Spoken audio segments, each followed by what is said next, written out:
Selamat pagi rekan-rekan mahasiswa. Hari ini kita akan belajar bersama mempelajari troubleshooting common network problems. Dalam materi ini, Anda akan mempelajari 1. Proses pemecahan masalah, menjelaskan pendekatan yang digunakan untuk memecahkan masalah jaringan.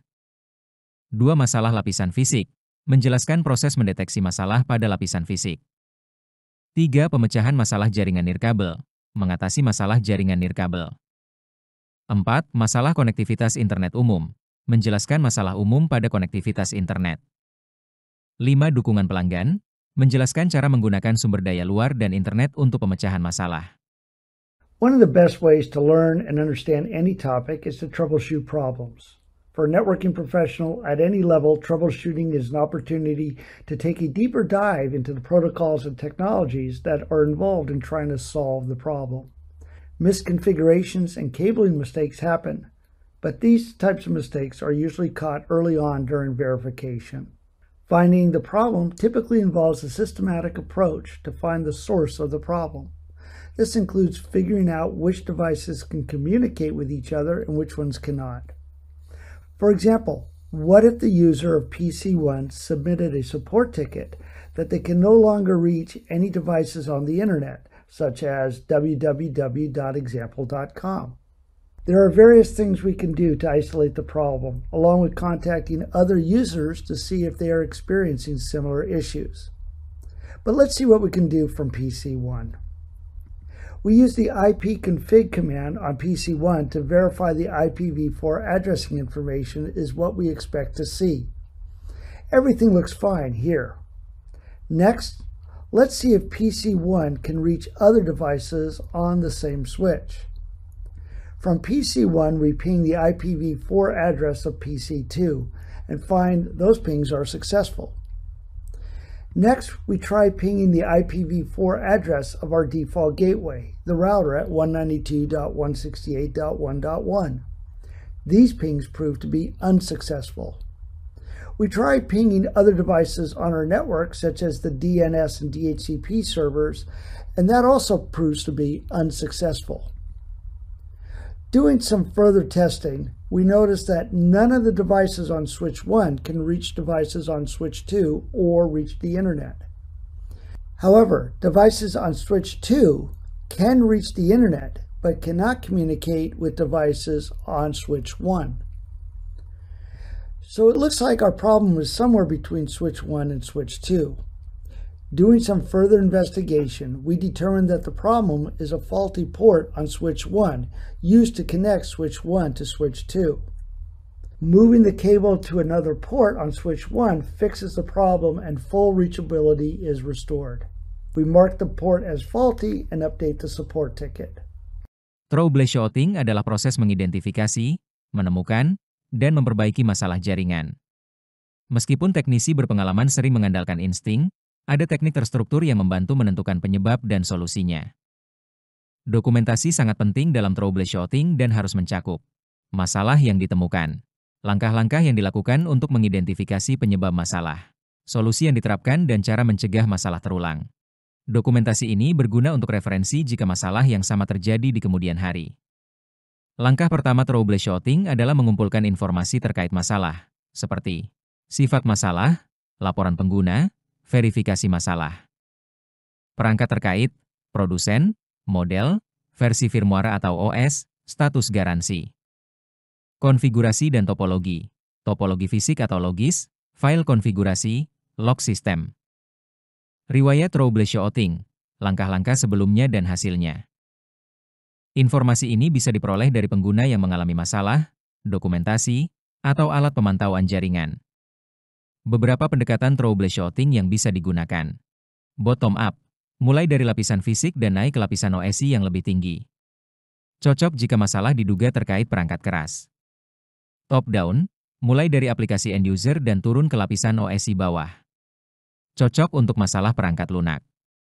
Dividend conquer, mulai dari lapisan tertentu di model OSI, lalu tes ke atas atau bawah berdasarkan hasil pengujian. Follow the path, melacak jalur lalu lintas data dari sumber ketujuan untuk menemukan titik masalah. Substitution, mengganti perangkat yang bermasalah dengan perangkat yang berfungsi untuk melihat apakah masalah teratasi. Comparison, Membandingkan konfigurasi dan perangkat antara jaringan yang berfungsi dan yang bermasalah. Educated Guess menggunakan pengalaman dan pengetahuan untuk menebak penyebab masalah. Pemilihan metode troubleshooting tergantung pada jenis masalah seperti masalah perangkat lunak menggunakan metode top-down, masalah perangkat keras menggunakan metode bottom-up, masalah baru menggunakan metode divide and conquer. Setiap pengalaman troubleshooting akan meningkatkan keterampilan teknisi dalam mengatasi masalah jaringan. Sebagian besar masalah jaringan disebabkan oleh komponen fisik atau masalah pada lapisan fisik atau layer 1. Ini berkaitan dengan perangkat keras dan kabel yang menghubungkannya, bukan konfigurasi perangkat lunak. Masalah umum pada layer 1 meliputi perangkat mati atau tidak mendapat daya, kabel jaringan longgar atau salah jenis, kabel atau perangkat jaringan rusak, titik akses nirkabel bermasalah. Langkah troubleshooting layer 1. 1.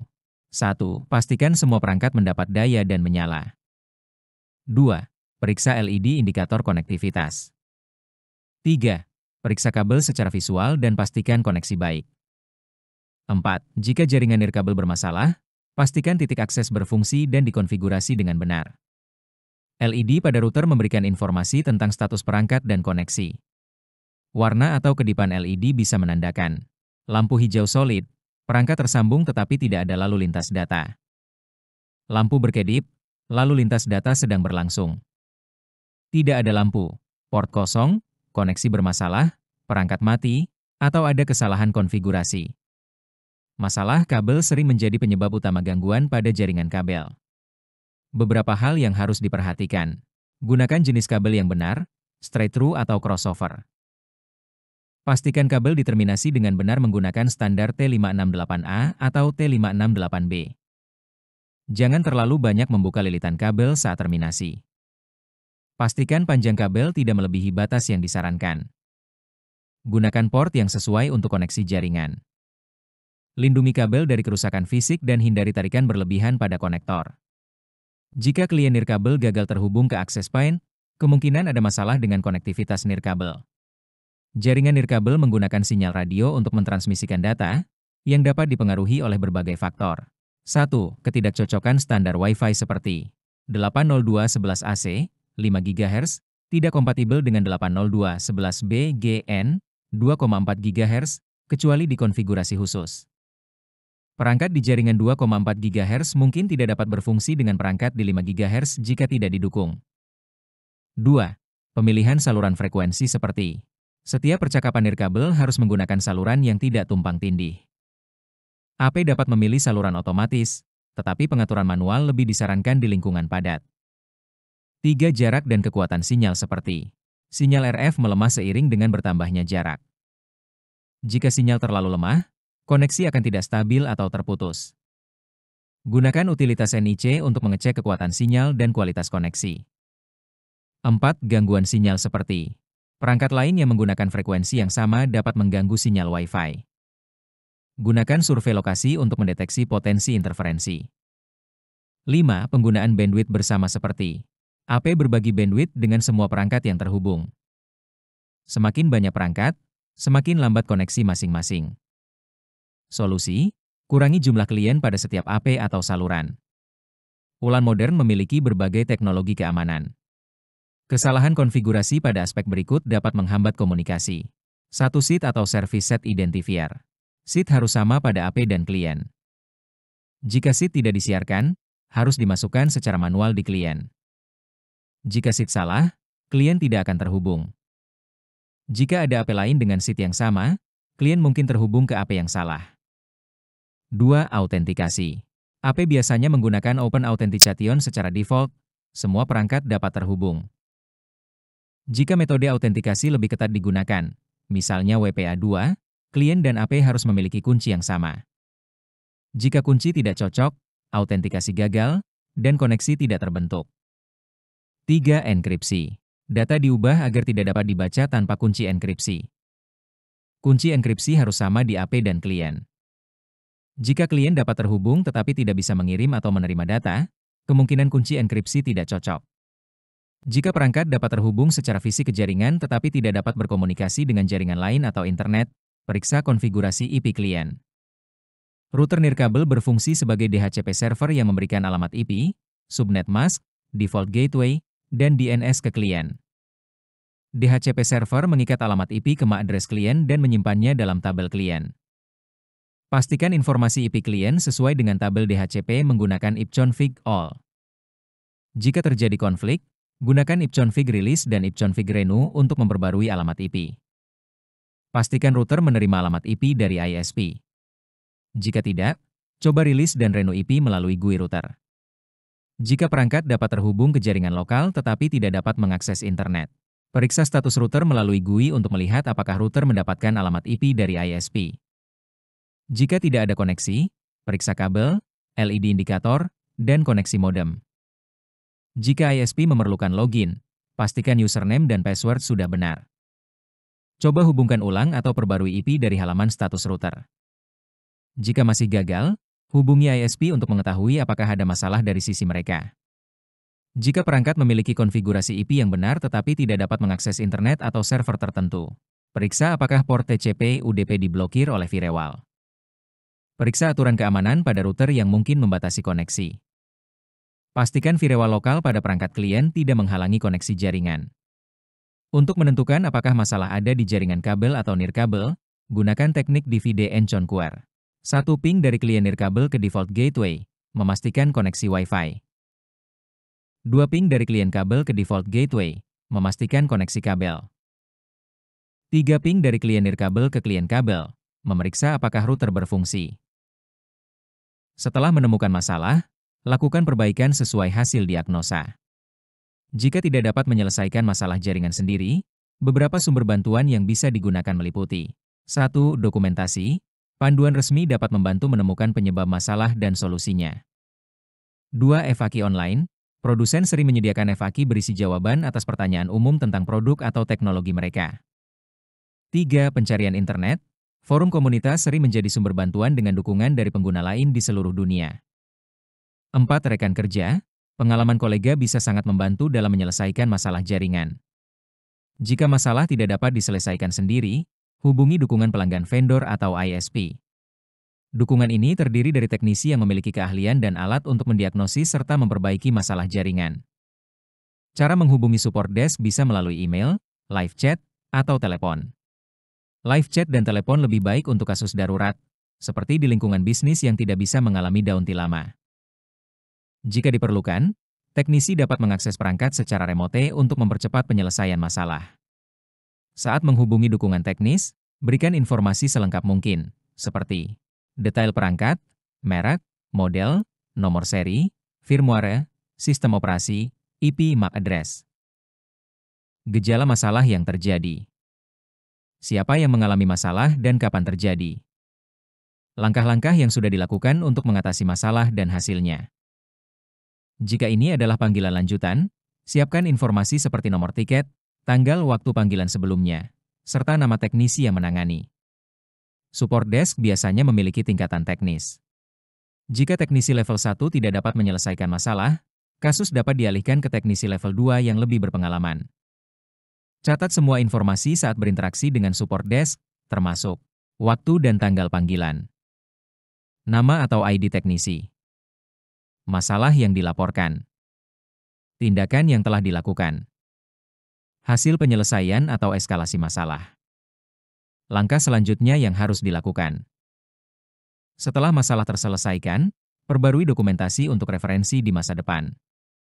Saat pelanggan menghubungi teknisi level 1, informasi dicatat dalam sistem manajemen pelanggan. Data ini dimasukkan ke dalam tiket masalah atau laporan insiden yang mencatat seluruh proses pemecahan masalah. Jika diperlukan kunjungan ke lokasi, tiket masalah dapat dikonversi menjadi work order bagi teknisi lapangan. Setelah masalah teratasi, solusi didokumentasikan dalam tiket atau basis pengetahuan untuk referensi di masa depan. Kesimpulan untuk materi hari ini. 1. Jenis jaringan. Internet adalah kumpulan jaringan global yang saling terhubung untuk bertukar informasi menggunakan standar yang sama. Jaringan dapat terhubung melalui kabel telepon, serat optik, transmisi nirkabel, dan satelit. Jaringan rumah kecil menghubungkan beberapa komputer ke internet. Jaringan SOHO atau Small Office Home Office memungkinkan kantor kecil atau pekerja jarak jauh mengakses jaringan perusahaan.